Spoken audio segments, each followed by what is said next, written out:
Good afternoon, everybody. My name is Flavia Cocis and I'm a registered nurse, a midwife and a mother. It is my duty as a healthcare professional to advocate for the safety and protection of children, and I believe that all children have human rights which must be respected.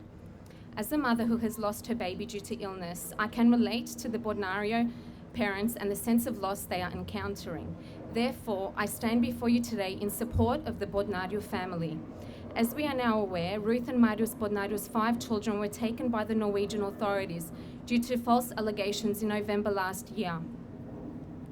All of the existing evidence in this case shows without a doubt the Pro-Bodnariu family are now themselves victims of abuse through violations of their fundamental human rights.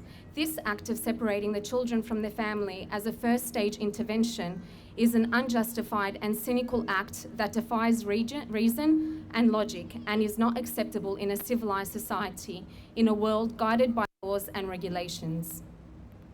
We understand that children should be provided with every opportunity to develop and reach their full potential, and it is a well-recognized fact that the well-being of children begins at home. We know that any decision that is made or any action that is taken that may affect children must prioritize the best interests of the child, always without an exception. Baby Ezekiel, who was snatched from his breastfeeding mother's arms at 3 months of age, was subjected to countless tests ordered by the Barnevernet. Some reports indicate that baby Ezekiel was subjected to procedures such as MRI scans, CT scans, and X-rays. If this indeed occurred, then baby Ezekiel was unnecessarily exposed to high levels of ionizing radiation, which is known to increase the risk of cancer.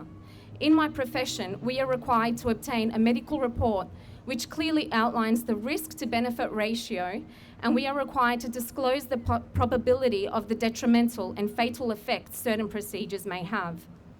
As a mother myself, I am outraged that baby Ezekiel was subjected to these types of tests without any sign of physical abuse as documented by the unsubstantiated case against the Pro-Bodnariu parents. This extreme and excessive measure taken by the Barnevernet is nothing short of abuse and is further evidence that this system is corrupt. I am grateful that Norway has accepted their error and the trauma they caused and have recently returned baby Ezekiel, but there are 4 more children that need to be returned home. And that is just the first step they must take toward the complete reform and overhaul of the Barnevernet.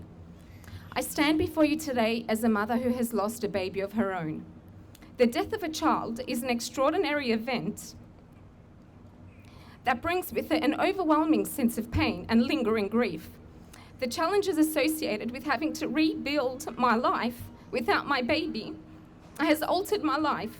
Ruth and Marius Pro-Bodnariu should not have to rebuild their lives without their precious 5 children. It is not okay for a government body to take a baby from his mother's arms without any reason whatsoever. Today, in one voice, we demand that the Barnevernet return Eliana, Naomi, Mate, and Yuan to their loving parents as a permanent measure, and understand that the protection of the family is the foundational unit of society. Thank you, and God bless you all.